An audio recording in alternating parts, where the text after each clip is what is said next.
So the next speaker is Professor Dibyendu Maiti from the Delhi School of Economics, and he's going to talk on monetary policy in dynamic stochastic equilibrium modeling, some issues. So, okay. Let me first thanks to the organizer for giving me opportunity to present something in front of a diverse audience. I should also confess another thing. I plan to present something else,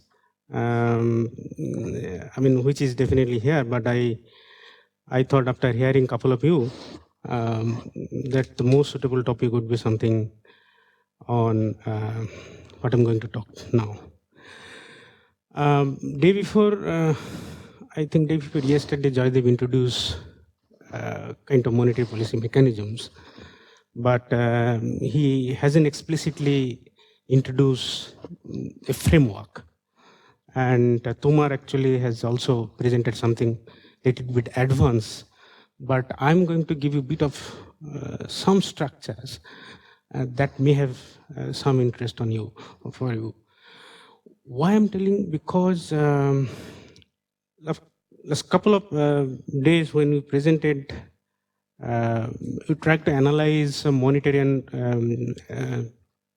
stock market behaviors. We tried to assume some kind of difference of equations that might be applied somewhere else. Maybe that is applied for understanding kinetic energy, Boolean motions, and then that are applied here to explain whether that helps to understand the mechanism or the dynamics that issue in the real world.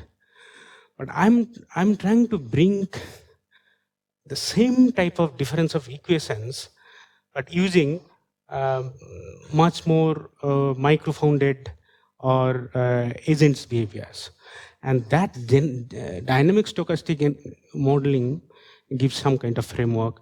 And then from there you can go ahead to implement some of your mechanism solves, and we might get interesting results.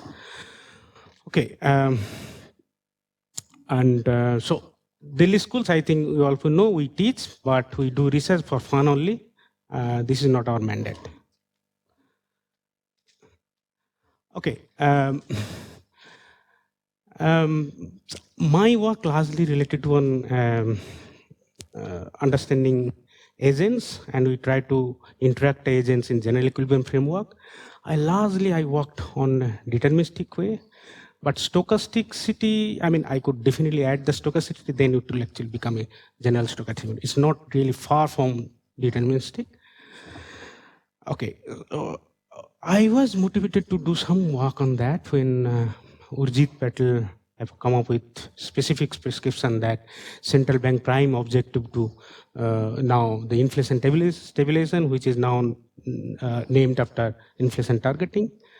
Now, is there any framework to bring this kind of inflation targeting?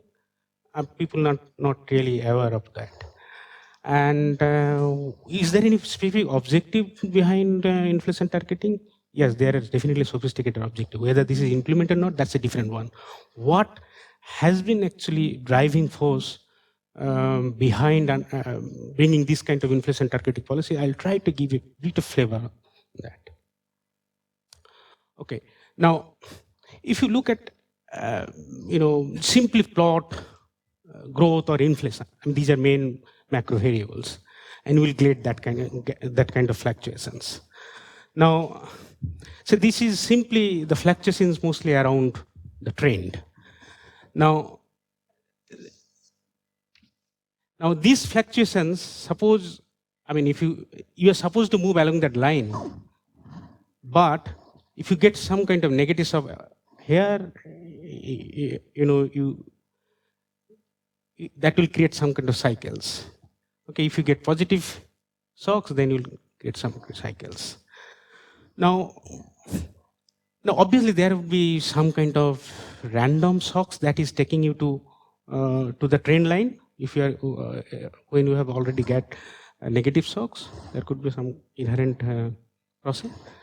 But I'm trying to understand, suppose when you got negative shocks, is there any driving mechanism that can take you to the trend path? So and why you are also interested to know that? Because once you know that, then that will help you to bring some kind of strategy so that we can actually minimize that. And this was precisely the reason behind the inflation targeting. Suppose, okay, before that I should also tell you. So a group of scholars were also telling that if, let's say, you are moving along the trend line, now when you are in the recessions, you are making this much of loss. In the boom time, you are making this much of loss. Overall, let's say in 5 to 10 years, you are not making any loss. So there should not be, we should not expect any policy intervention during that period, but obviously not. But why? Because any deviation from your trend creates some kind of cost, which is not desirable. So, but on the other hand, nature gives you random shocks all the time. You might want to be some kind of following some kind of stability, but there will be always instability hitting to your head. And as a result, now if you know that if there is a mechanism or driving force that can take you from here to here, then by bringing some kind of strategy variable, you can reduce this cycle. And that was actually behind bringing the inflation targeting strategies. Obviously, this is in practice happening. No, that's a different one. People are working on that. Okay. Now,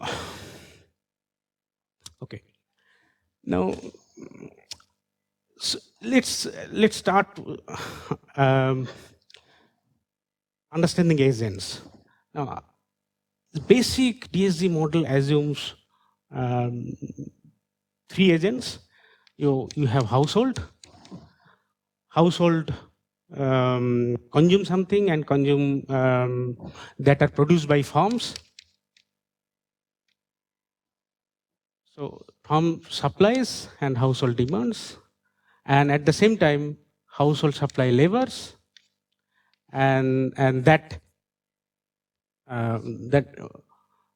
you work in the farm, and then that gives you wage. And with the help of the wage, you can consume something. And now so then each agents have their optimization strategy. So that means I'm supposed to maximize utility. So utility should be consisting of consumption good as well as leisure, and they are nested in most convenient way. And now, how much are you going to consume? And how much are you going to left for the future? That depends on how are you going to transact goods. When you are transacting goods, you are not definitely transacting in real term. Obviously, you are exchanging in terms of money. So that means then, let's say central bank in this case is coming and they are introducing it. Now, the way that transaction takes place, suppose you are now taking decision that how much going to consume and how much going to left for the future. That depends on the market interest.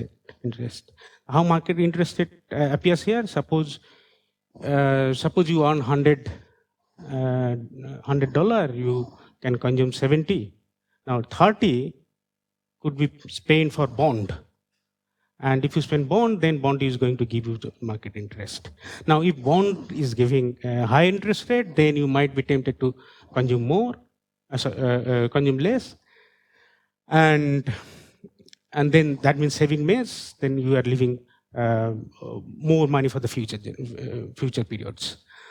So now the interest rate is largely determined by the bond market, where central bank has some role. So this way, actually, the model was built. So because of the time, I have to strictly. I won't be able to spend everything on detail, but basically, this is the optimization problem of the individuals. Individuals are supposed to maximize utility. This is consumption. This is labor. This is the shocks in individual gets. This is the stochastic shocks. And this is the budget constraints for consumers. This is the total expenditure of all the goods they consume. This is the bond they're going to buy today. This is the bond they have already bought yesterday and has been realized today. And labor income and the dividend others they get. Okay, now,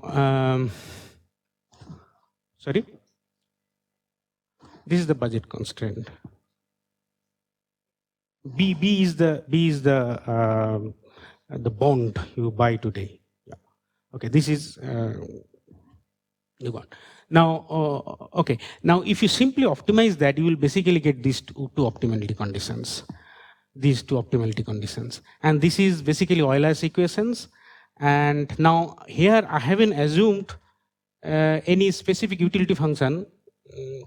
Yeah. Now, moment you use some specific utility functions. Now, log linearizations of the Euler's equation I have seen here, that can give you a equation like that. Okay, that gives you say a equation of in difference forms. This is one. Second thing is that, so why I'm specifically saying that, because in order to bring this kind of difference form, I haven't assumed any other functional pattern. It directly comes from the optimization problem. Okay, now here you see your present consumption now can definitely be influenced by the market interest rate. The central bank can actually intervene in your present and future consumptions. Okay, by introducing. Okay, now on the other hand,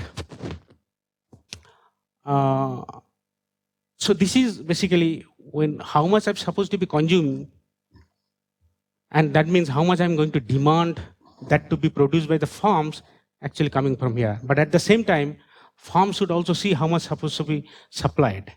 And there is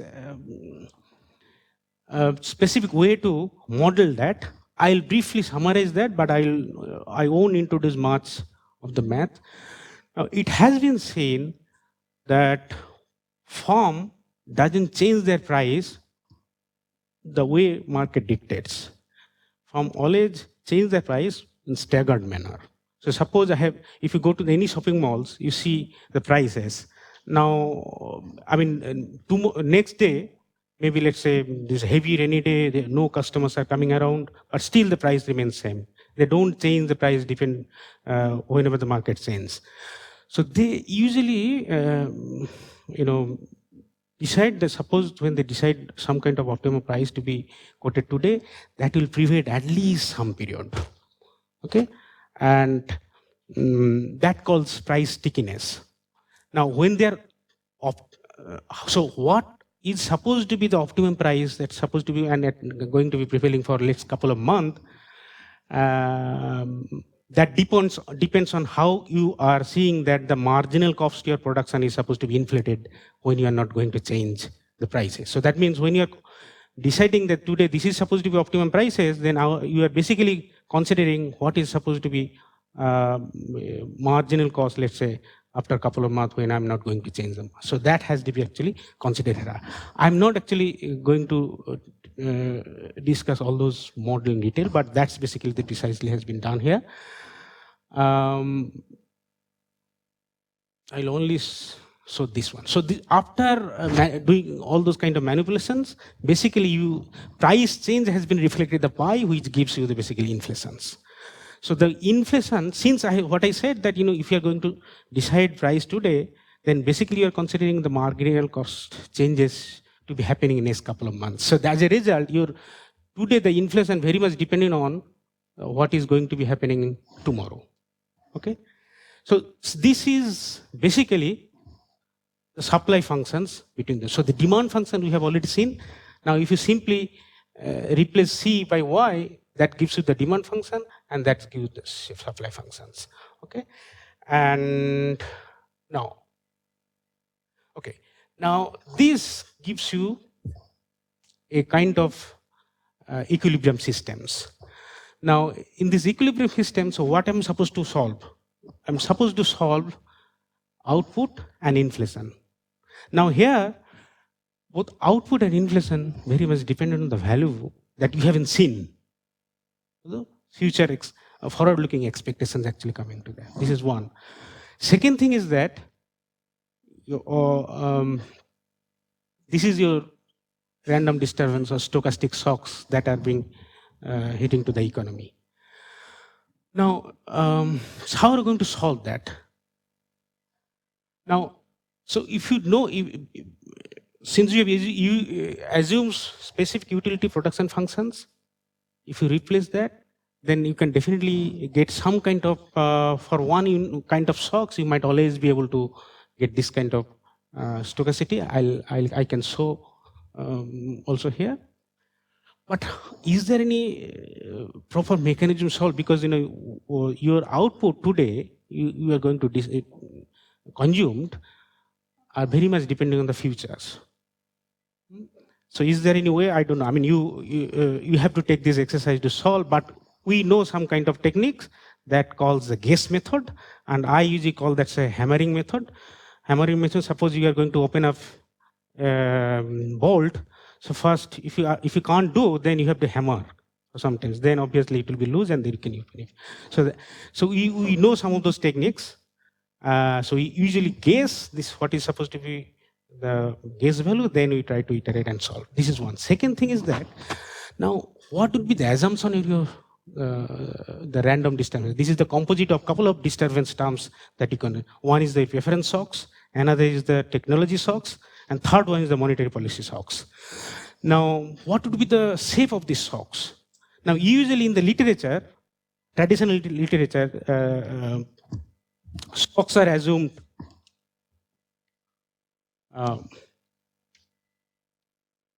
normal distributions with some kind of standard deviations. Now, if you assume that whatever may be the parameter, you will get always these cycles.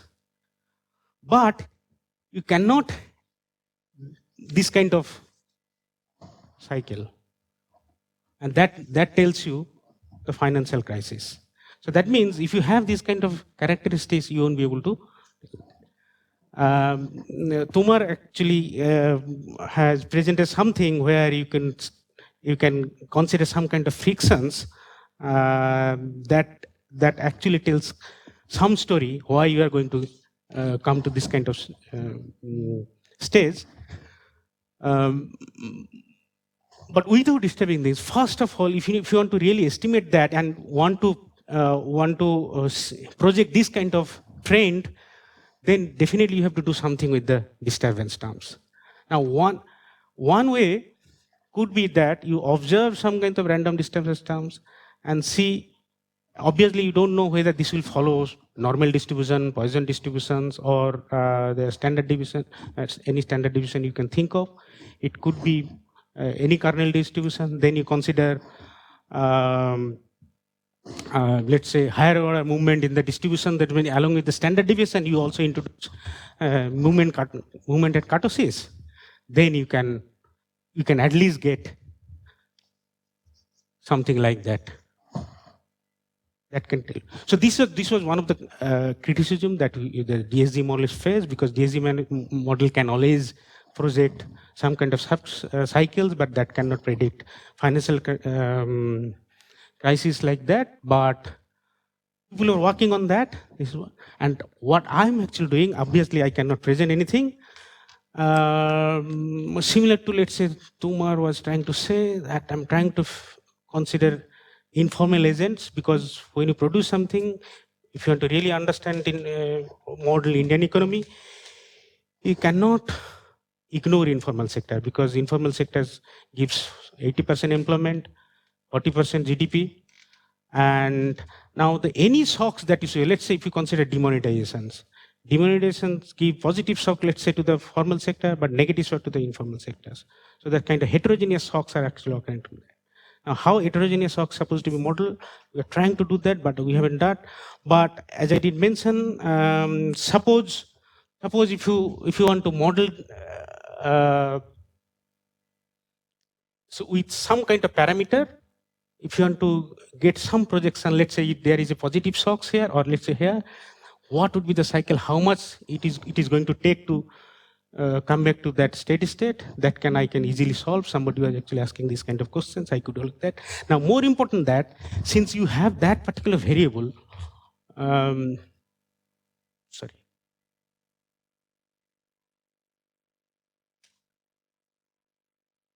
since you have interest rate here in this dynamic IS functions, then central bank can always manipulate. Suppose when you are in the boom period, then by raising interest, the rate of output growth can be controlled. Just 1 thing.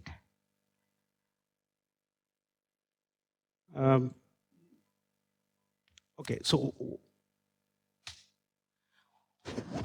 I have there is a standard way to present. I think most of you are familiar using MATLAB. You can always calibrate this kind of thing. So what I have done, I have given 1 unit of shocks at the beginning, and that gives you some kind of projection. This is the shocks I have given. Then with the help of the shocks, then you can see this much of output gap and has been created. Okay, and you can see how long it's going to take to reach to the stability. That can be shown. But what is missing here, I was trying to do, and that could be taken by any of you.